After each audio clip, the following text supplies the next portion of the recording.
Good morning, everybody. Thank you so much for coming. We've got a few new faces in the crowd, a few new faces on Zoom. This is the April poetry meeting for the Diamond Valley Writers Guild. I have a reminder, please silence your phones, mute yourself if you're on Zoom, whatever we need to do to not interrupt our amazing poets today who are going to be reading. A little bit of an update. We had a spotlight at the Hemet-San Jacinto Chamber of Commerce this past month, and we are now members of the Hemet-San Jacinto Chamber of Commerce. I forgot to bring up my props. Hold on.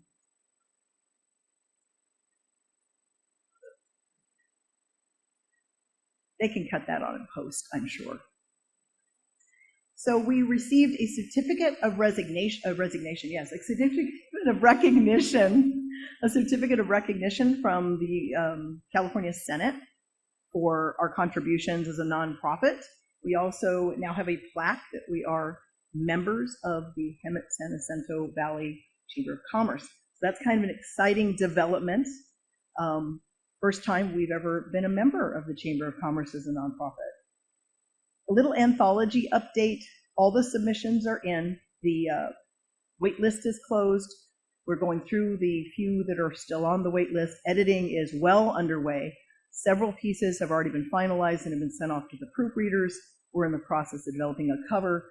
We're getting very close, finally getting very close to getting this project done. Lynette, do you have anything to tell us about shout-outs today? Reminder that if you have exciting book news, whether you have a speaking engagement, a celebration like an article published, or a new book out, go ahead and send those to me by the 5th of the month so that I can send them out at the end of the month, then we can all celebrate together.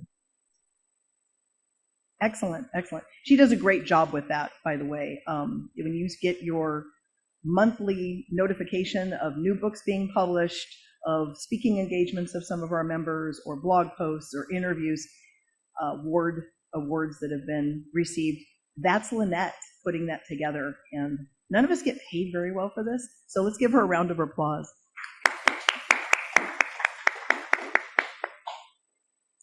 Kevin, do you have any updates on Cafe Press? Not really. We haven't added any new products to it, and a few people have purchased. And you can get nice little shirts, coffee cups, all that stuff. And right now there's, I think, a 40% off Mother's Day coupon coming up. So if you go to the website and even purchase just like a keychain or something small, you get onto their mailing list, and you get literally, there's weekly discounts up to 40 or 50% sometimes if you're interested in buying stuff. Thank you for the plug on that. I was on the Cafe Press website last night and putting things into my cart to purchase. I'm glad I didn't buy it if there's a 40% off coming up. But all of a sudden, it's like, ooh, yeah, I've got quite a bit in my cart. There's a lot of very good products. There's t-shirts, there's sweatshirts, there's mugs, there's sipper cups for babies, and even little onesies. It's pretty fun. All say Diamond Valley Writers Guild branding. So go check it out. If you go to our website and click on support, under there is merchandise, and that's where you can find our merch for the Guild. Member renewal reminder, if you have not already renewed or if you wish to join, now is the time. We have a lot of benefits to the Guild. One of them you're experiencing today, which is the ability to read your work in front of an audience. This does go out on Zoom, and also on YouTube, so there is some exposure for your work, absolutely. The other benefits include being able to be involved in the anthology, being able to run for the board, having your books on our website so people can find them and purchase them. It's really fun to be part of this Guild. I've been involved for about 8 years now. Guild's 10 years old, and it's just a really dynamic group. We get a lot of exposure out there in the Southern California community with other groups, and we're very well received from what I hear in the community, the writing community.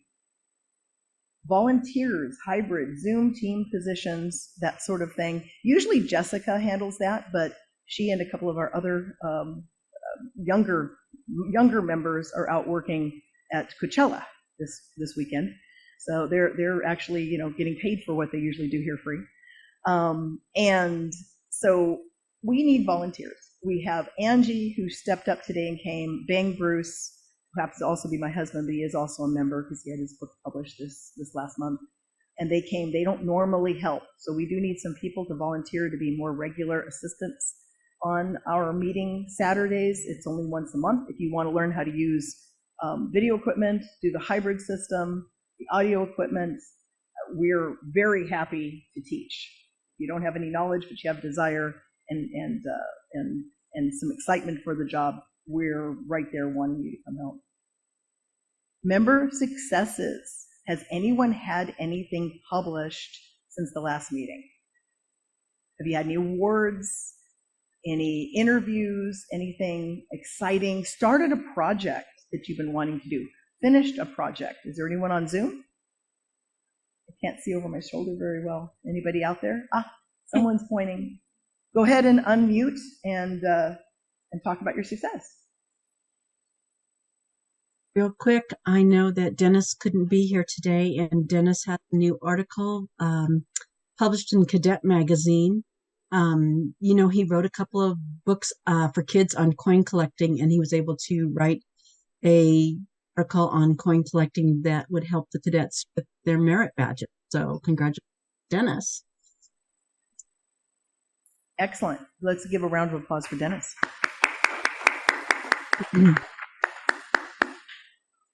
Anybody else since the last meeting have any successes? Angie, you got to come up to the mic. No. You have to come up to the mic. They can't hear you. There is no way. Anybody else who would like to say something, come walk up to the mic so that we can have you speak. Go ahead. I know this isn't traditionally thought of writing, but I've recently joined a Toastmasters group. Thank you. A Toastmasters group in Temecula, and have done a significantly more writing in the last month or so, doing speech writing, and then of course revising through the process of tuning up that speech. So I'm excited about improving my public speaking ability and being a more persuasive speaker. So I feel like that's an important part of my writing journey. Excellent.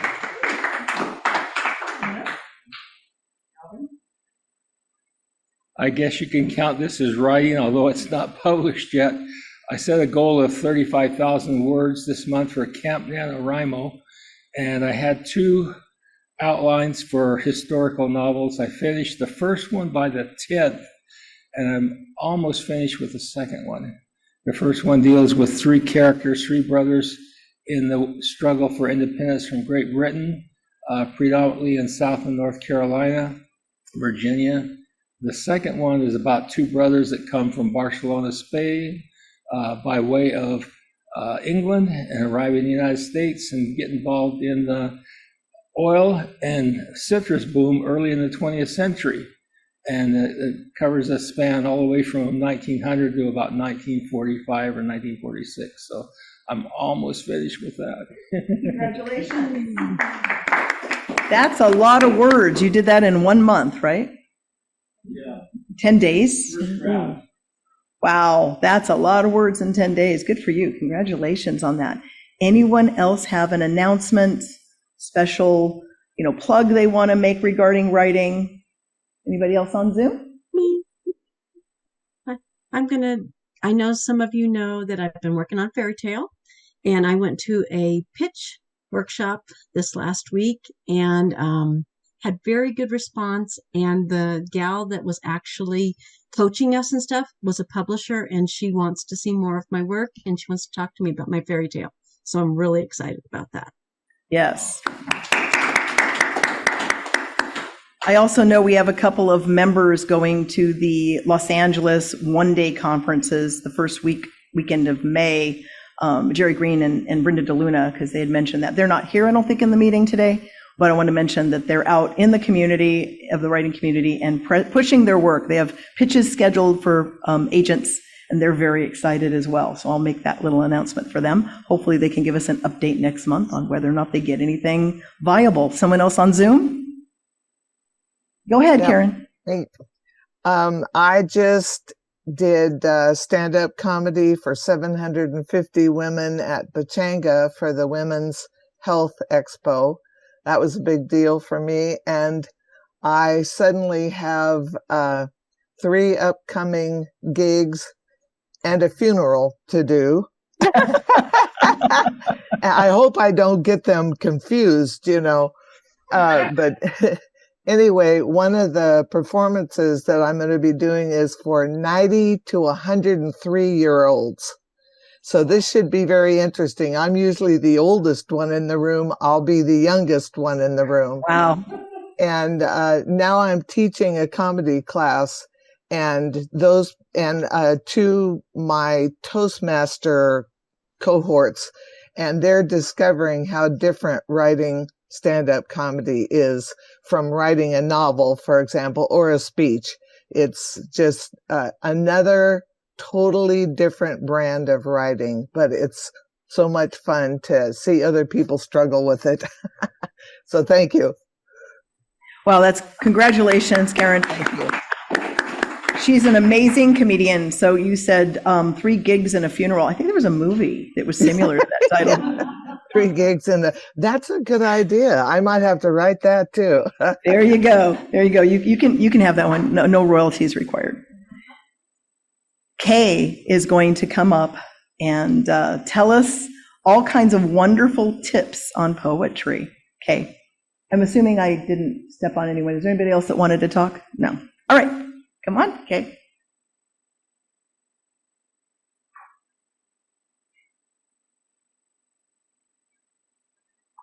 Good morning. Actually, all kinds of wonderful tips. There are 5. There are just 5. My 5 steps entitled How to Write Poetry. Step 1, read poetry. Read a lot of poetry. Whether it is the complex sonnets of Shakespeare, let me not to the marriage of true minds admit impediments. Love is not love that alters when it alteration finds, nor bend with the remover to remove. Or the poignant pleas of William Butler Yeats, come away, O human child, to the waters and the wild, for the world's more full of weeping than you can understand. Or the evocative descriptions of John Keats, now more than ever, it seems rich to die, to cease upon the midnight with no pain. Or the emotional outcries of Walt Whitman, O Captain, my Captain, or I sing the body electric. Or you might prefer the sometimes defiant, sometimes resigned musings of Langston Hughes. What happens to a dream deferred? Does it dry up like a raisin in the sun? Does it fester like a sore and then run? Does it sag like a heavy load? Or does it explode? Or the reflective verse of Robert Frost, 2 roads diverged in a yellow wood, and sorry I could not travel both and be one traveler. Long I stood and looked down one as far as I could to where it bent in the undergrowth. Or if you prefer poetry that is more contemporary, there is our beloved former poet laureate, Billy Collins. The excerpt I'm going to read is entitled, the poem is entitled, Another Reason Why I Don't Keep a Gun in the House. You'll see why when I begin to read. This is not the whole poem, it's just the beginning. The neighbor's dog will not stop barking. He is barking the same high rhythmic bark that he barks every time they leave the house. They must switch him on their way out. I close all the windows in the house and put on a Beethoven symphony full blast, but I can still hear him muffled under the music, barking, barking, barking. If you don't know where to start in reading poetry, consider going to poets.org and signing up to receive a poem a day in your email inbox. The variety will astound you, and perhaps you will find a poet that hits hard and slays on your vibe. Step 2, don't think. listen and see and feel. Listen to the susurration of wind in the trees, the distant call of the Canada goose winging its way home, the riot of roiling water over rocks in a stream, the heartbeat, the heartbreak in the voice of a mother who has lost her child. Feel how that feels. Or remember how it felt the first time you rode a Ferris wheel and stopped at the top, or cuddled a puppy that fell asleep in your arms, or heard the first cry of your newborn child. See all of the colors in the sunset, or the sunrise, or a rainbow.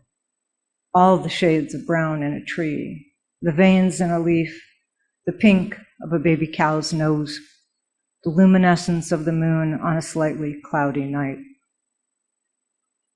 Step 3, find your rhythm. Don't worry about rhyming the lines. That can come later if it's even necessary. Find a rhythm for your lines, a flow that moves forward like a song. Listening to instrumental music while composing is a great way to do this. Step 4, play with words. Did you notice that cuddle a puppy has assonance? That I said baby cow instead of calf in order to evoke a maternal response? That riot of roiling water over rocks is alliterative? That susurration is onomatopoeic? Do the labels matter? No, they do not. Step 5, read your poems aloud to your dog or cat, although cats can be very harsh critics. Watch the dog's ears perk up when you get the rhythm just right, or when you use the words walk or treat or any word that rhymes with them. It's good to get positive audience feedback. Keep going. Side note, if you need inspiration, make a list of all the things you would miss seeing if you lost your sight, or every sound you would miss if you lost your hearing, or how you would feel if everyone you hold most dear suddenly disappeared. One last word of advice. Writing poetry is very much like practicing yoga. You don't have to be able to do all the poses. Someone will always be able to do tree pose more gracefully than you. But that does not negate the benefit that the exercise has for you. So keep poeming. Have fun.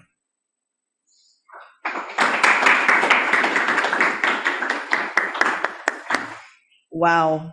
I'm speechless. That was an amazing presentation, Kay. Kay is definitely our resident poet laureate, if we had one. She's also the editor for the anthology On All the Poetry. So when the anthology comes out and you see all those wonderful poems, they were wonderful to start with, but she also helped shape them just that much better as part of the process. And she's a very active and integral member of this guild. Thank you again, Kay.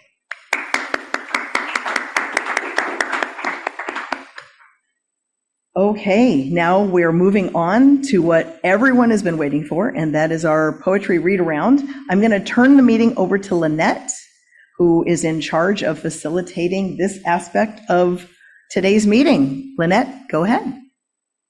Guys, I know we usually do poetry more toward the fall, but we are aligning it this year with National Poetry Month, so I'm really excited about that. What I'm going to do is the readers have gotten a reading list, but I'm going to tell who's up and then who's on deck. Kind of, I'm a baseball fan. You just have to deal with it. So that we know the order here. Also, I am going to be reading, because Sam Nichols couldn't be with us. He has 2 poems. I'm going to be reading them. Apologies right now to Sam, because you put some really big words in one of these, and I'm going to do the best I can. They're almost like tongue twisters. So, if the poets will get ready, what I would love for you to do is tell a little bit about why you wrote this poem or why you love this poem in case you didn't write it. And then go ahead and launch in.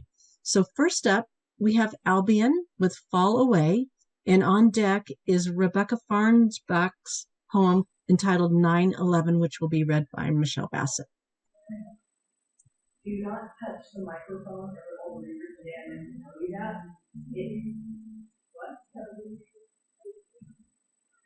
Ian is in the room, so he's probably headed to the podium right now. He's there. But Great. I'm sure no one touches the microphone because it is set and just talk towards the audience when we want. The poem I'm reading is a last-minute substitution. Fall Away I thought was a little negative. Some people have called it un-American or anti-capitalistic, but this poem is called Creation's Dawn. It's a natural poem I wrote earlier this month. It has to do with not just with the day of creation, but with every day of creation. Every day that dawns, that could be a day of creation. I often dream of seeing the earth when it was unsullied and new. Imagine seeing that famous garden, Eastern Eden, come into view.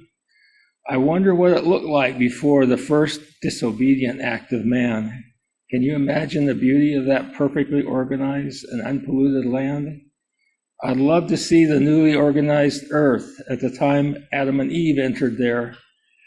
I can imagine all that undivided, pristine land and all that uncontaminated air. I'd love to see this earth before men built their first cities and founded empires with their incessant wars. Imagine living with unbroken nature, with no borders between hostile nations and urban scars. I dream of crossing my entire continent and seeing no fences or private property signs. Imagine being able to move freely north or south without the impediment of national border lines. Then I wake up and remember I live on an earth with 8 billion human souls. Everywhere I go today, nature is besieged by humanity appearing tattered and old. I have to remind myself that despite appearances, the dawn of each day can be another creation day. All I need to do is calm my troubled mind and let my gift of creativity come into play. I could choose to plant a tree or garden of beautiful flowers grown from seed.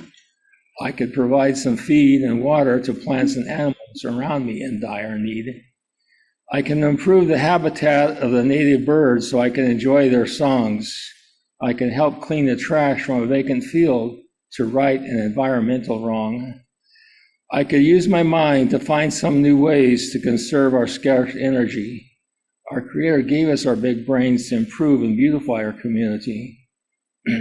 With heaven's gifts and talents, I can draw or paint a picture of the beauty that I see. I could use my time to compose music to lift men's spirits and bring joy to their daily reality. I could use the gift of words to help me remember all the beauty that I've seen. I could write a poem or haiku to inspire the imagination of my fellow beings. I could join with others to plant wildflowers or trees after a devastating fire. I can climb a hill to watch and take photos of the sunset to satisfy my creative desires. I could wake up early and enjoy the natural world before my fellow humans are about. I just have to remember when I saw a fellow creature there not to interrupt or shout. I could use the spoken word to tell stories of how we could natural ecosystems restore. Our fellow men need a vision to see our land, that our land need not be polluted and nature poor. I can use my hands to create objects from natural materials to bring beauty to men's eyes. I could create an article of clothing or a covering to bring comfort to others' lives. With the gifts and talents our Creator gave us, acts of creation need not end. Using these gifts wisely, we can daily our fragile and endangered habitats mend. That's the poem that I wrote. Thank you.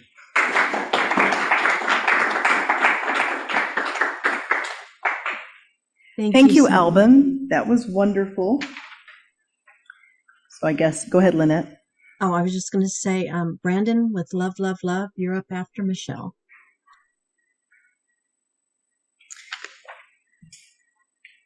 So for those who know me, I am not a poet. I don't write poetry. I hire poetry out if I need it. So this is not mine. But I am reading a poem today written by Rebecca Marshall Farnbach. She is one of our members and has been a very supportive member for a long time.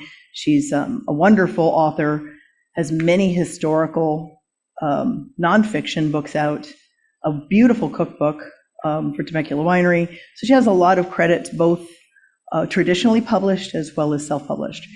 And her poem is entitled 9/11. Everything was neatly aligned, the pinstripes on their shirts, entries on spreadsheets, walls reaching from ground to sky.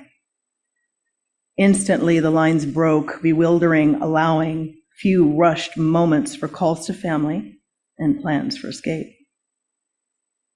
The initial dust, smoke, and flame consumed them, Vulcan-like, those fleeing, those searching, snuffing out the cries, their lives, our hopes. No longer tidy or well-defined, America's dreams fell into ruin, but only for a moment, until the giant spirit awakened within. We cried in pain as we searched for our lost, who vanished as vapor, leaving only memories. With the stench of anger in our nostrils, we searched, gave money and blood, and adorned our homes and selves with flags. We fell to our knees and prayed as never before and stood with candles on the streets declaring, we shall never forget, never be the same. Courage stood us straight, filling us with confidence, defiance, and power. No one shall ever snuff out our freedom. United we stand, united we shall not fall. Marching under our banner of orderly red and white stripes and bright stars of hope on a field of blue.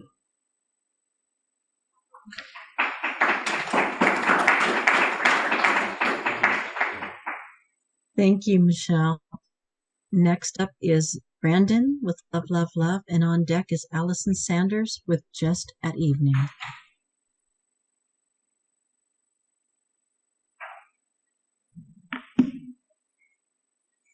All right. Am I good now? Oh.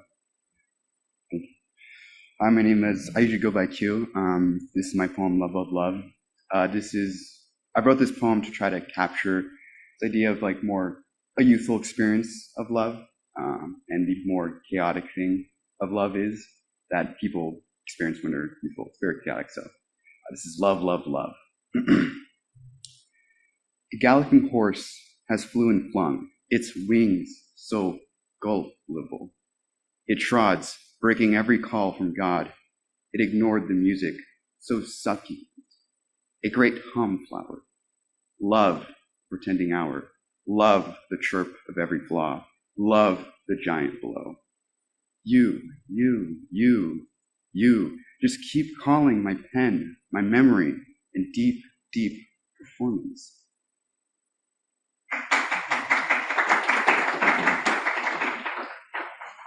Thank you, Q. Next up, Alice, and on deck, Karen Robertson.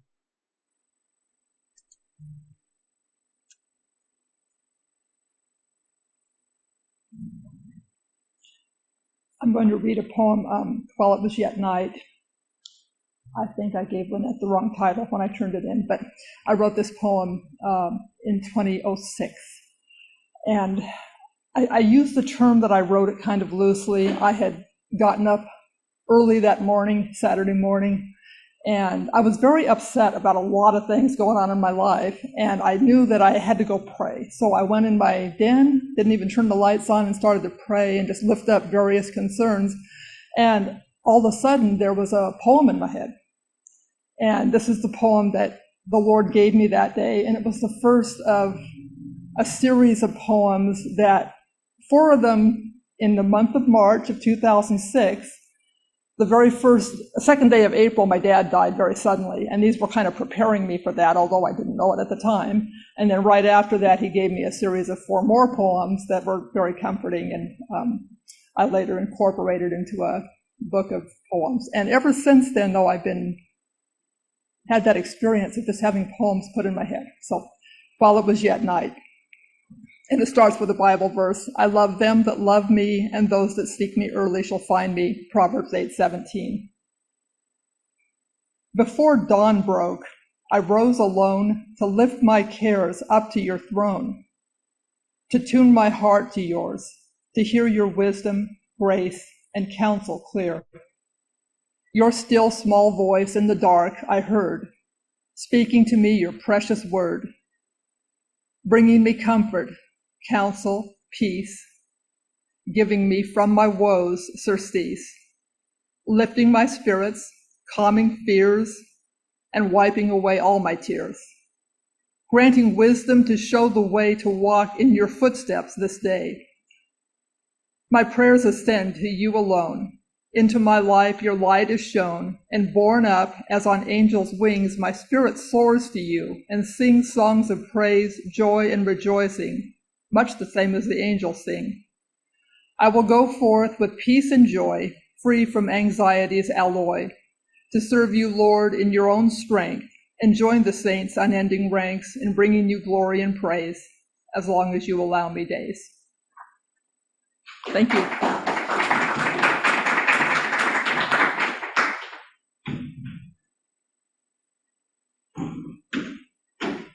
Helps if I turn on my microphone. Thank you so much, Allison. Karen, you are up, and on deck is SK with the Manzanita Painter. I guess anyone who knows me knows I'll do anything for stage time, even write a poem. So here I am. When I realized that Poetry Month had been moved up, I looked for inspiration. In fact, I looked out my kitchen window, and the name of my poem is I'd like to drive a delivery truck. All right. I'd like to drive a delivery truck, race up and down the street, throw boxes over gates, wave at all I meet. I'd like to drive a delivery truck, seeing scenery as I work, all by myself all day long, avoiding dogs that lurk. I'd like to drive a delivery truck, hop off and on at each house. I toss a package over the fence and see if it will bounce. Warn customers with my squeaky brakes, I'm arriving at your door. You'd better come out and sign for this thing if you ever expect to see more. The purchaser is expecting me. I honk my horn as I arrive. Who's waiting for this delivery? Is the homeowner still alive? Everywhere you shop these days, they ask you for a tip. What about your delivery driver? All he gets is lip. You're late, you know, they scream at me. I needed this yesterday, they say. Well, stick it up your hoolywig or I'll wait another day. The next delivery I make to your house, I'll drop the box on the track. When your gate runs over it, you'll want your money back. What's inside will be cut in half. You better hope it's socks and not a dozen cupcakes in a little flimsy box. Or one of those plastic envelopes you rip open with one hand from China or some expensive brand. Whoops, I missed a line. I want to be a delivery truck driver. I'll park in the shade somewhere. Nobody will know I'm resting, and I won't give a care. Thank you.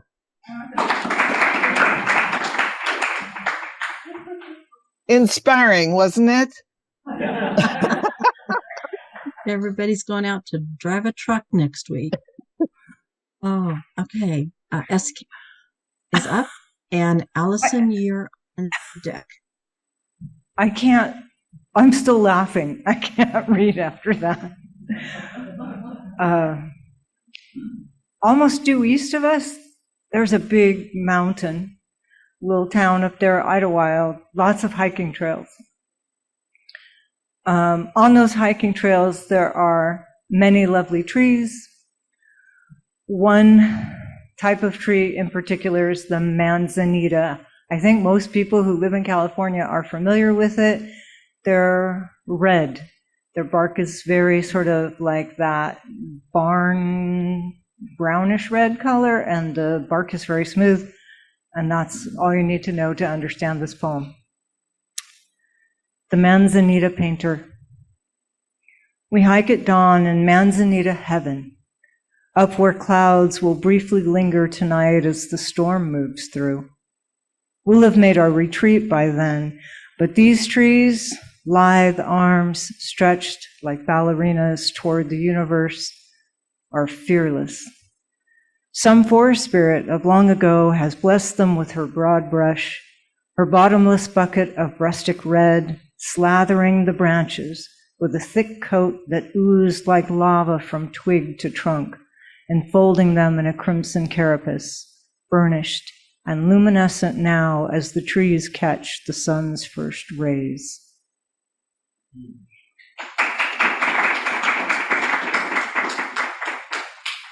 Thank you, Kay. Allison, you are up, and then I'm up next with Sam, and then SK, you're after me.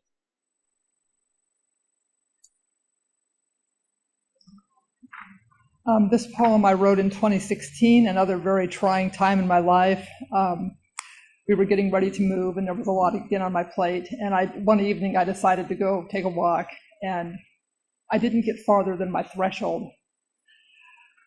The Bible verse is Psalm 19, 1 through 4a. The heavens declare the glory of God, and the firmament shows his handiwork. Day unto day utters speech, and night unto night shows knowledge. There is no speech nor language where their voice is not heard. Their line has gone out through all the earth, and their words to the end of the world.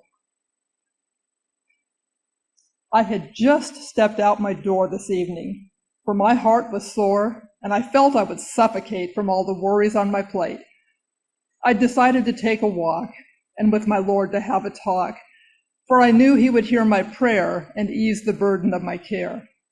When suddenly the clouds turned bright, reflecting the retreating light, which made them glow like puffy gold. On my threshold they stopped me cold, drawing my vision heavenward, where they sang praise with silent words and beckoned me with joyous calls upward to the heavenly halls, where ceaseless praise surrounds God's throne, where saints and angels are at home, where tears are gone with earthly care, where joy and laughter fill the air. God spoke, and with my ears I heard his still small voice, his quiet word. I'm here, he said, on streets of gold. Your life in my strong hand I hold. My spirit dwells within your heart. Don't let your thoughts from me depart to dwell on sorrow, pain, or care. I always hear your faintest prayer. So turn your heart with joy to me. Where your thoughts are, your heart will be. My presence with you is your peace, granting you from your woes surcease. One day soon you will join me here with all who made the choice to fear me and not to fear what man might do and to worldly pleasures eschew. You will be with me by my grace and see your Jesus face to face. He's seated with me on my throne, and you're in him. We are all one. Your joy will be unbounded then. Earth's sorrows will be at an end. So for now, rest your thoughts in me, and I will grant you perfect peace. Earth's dark shadows are coming on. Now the sun has almost gone. But we dwell in glorious light, unfading, where there is no night. Then, as the sun began to sink, the horizon's clouds glowed all pink, promising a new day would rise in the glorious eastern skies. Their glow remains within my heart, cleansing me with a brand new start. Thank you.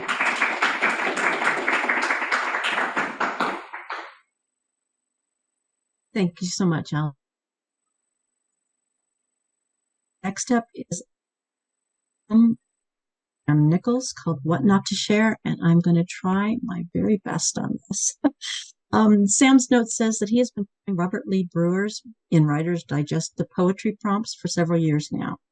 There are the Wednesday prompts, April's Poem of the Day Challenge, and the November Poem a Day Book Challenge.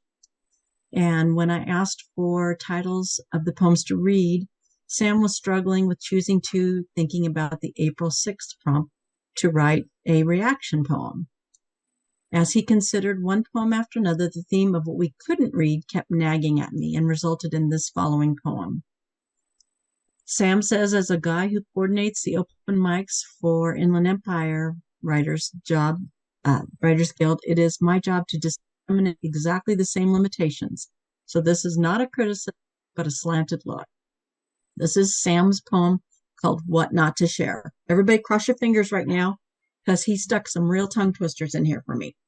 Okay, Sam Nichols, What Not to Share. Thee must not speak of the body political, for thee must keep thy subjectives acritical. And it's not important that ye be logical, as long as thee promotes what's apolitical. Also, thee must forego all that is pornographic, whether it is or isn't iconographic. And though the words thee share be idiopathic, thee mayn't mix sensual with the orographic. And by all that's righteous thou shan't proselytize, for that slinging mud into thine audience's eyes, which serves to disaffect and to dichotomize and promote the downfall of all that is civilized. So after reviewing the adverse and perverse, what is the moral of this considered converse? Eschew the forbidden in political verse. Sacrifice those peas, pursuing better, not worse. Covet the gruesome, saintly, this pure universe, most anything at all but that terrible tierce. For if we're moving forward, it must be alone. Politics, pornography, and what ends in eyes. Oscillation degraded there into stone, and the last rhyme I award thee only survive.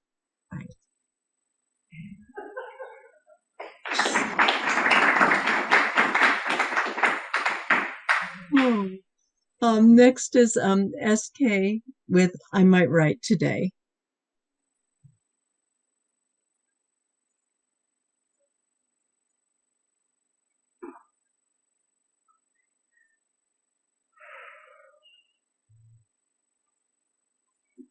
I might write today, if I can sit down early while it is still dark and quiet, before the sun arrives to run with the day. I might write today if I can clear the detritus from my desk, each item representing a task not yet complete. If I can close my eyes without seeing the children who hunger, the aged who languish, the differently abled, the differently oriented, who may or may not have a fighting chance.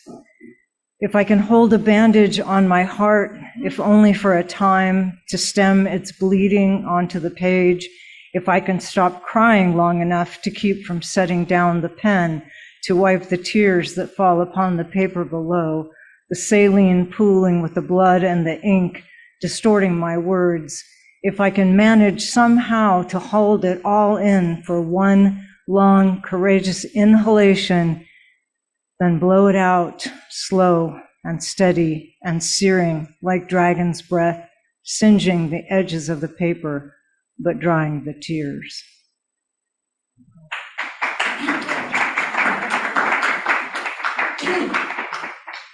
Thank you, SK. Next is, I was recovering from Sam's poem. Next up is Kevin, and then on deck is Letitia. Hi, I'm a lot like Michelle. I'm not a poet.